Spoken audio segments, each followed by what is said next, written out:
Starting with no cards. 1, 2, 3.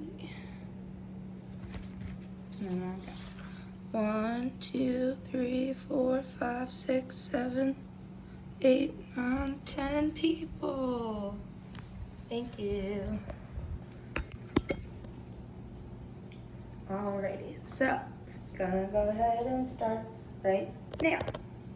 So everyone has those sad days.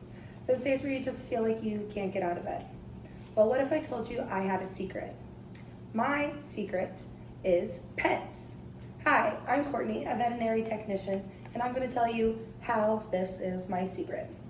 I know a lot of people are hesitant on the fact that animals make you happier, but it's actually scientifically proven.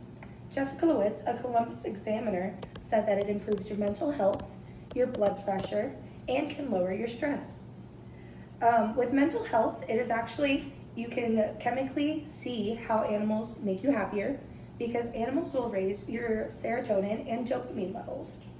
While with this also lowers your stress levels, which could help lower your cholesterol, which therefore helps lower your blood pressure. Other things you need to consider, according to Frankie Brown, a pet examiner, is how much this pet is going to cost you.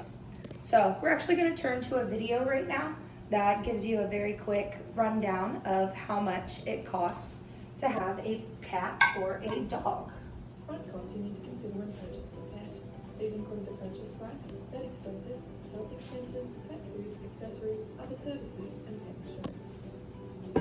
All up, that's a total cost of approximately $3,000 to $6,000 for the first year. Now let's have a look at the ongoing expenses. Some of these expenses include food, vet services, healthcare products, grooming, insurance, boarding, and training. That's a minimum of $910 per year for dogs and $880 per year for cats. Looking to reduce costs? So with that in mind, there are ways you can budget and make things a lot cheaper to have a cat or a dog. But if you really do not think you're going to be able to swing that much money, consider another type of pet that is lower on veterinary and grooming, like a fish, reptile, or bird. Though when taking into exotic animals, they might be less on grooming and socialization, but they will cost more on specialized vet visits, since not all veterinarians specialize in the exotics. The next thing you need to consider is how often you are going to be home. If you're not home very often and you're looking for a travel buddy, awesome. Get a breed that is well trainable and easy to take care of.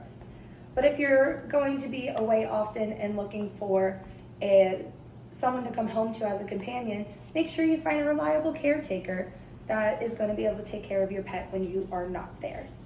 Another thing with this to consider is that some animals live a lot longer than others. So if you're looking into getting a bird or a reptile, they can live up to 100 years. So you also have to consider who's going to take care of them after you.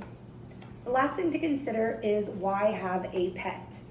If you're trying to have a pet to go on runs with, consider a dog. They tend to have a lot of high energy, though some breeds are higher energy than others, so you would like to do your research.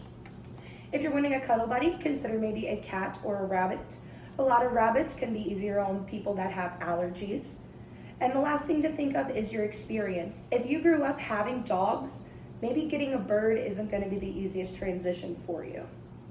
Now that we have thought about our lifestyles, we are going to be talking about how we are going to be getting this pet.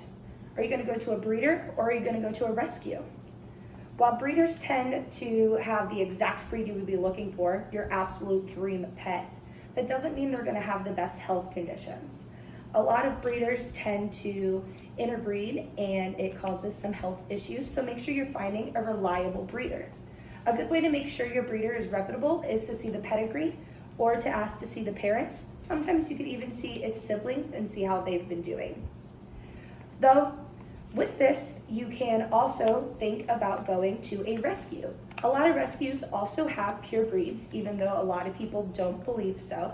But most of the time, they are going to have those mixed breeds. Mixed breeds will lead to healthier animals. And they tend to be cheaper to buy. So with these steps in your life, I hope you can consider having a happier life and adopting a pet shortly. Are you ready to be as happy as a kitten in a basket of yarn? That's it.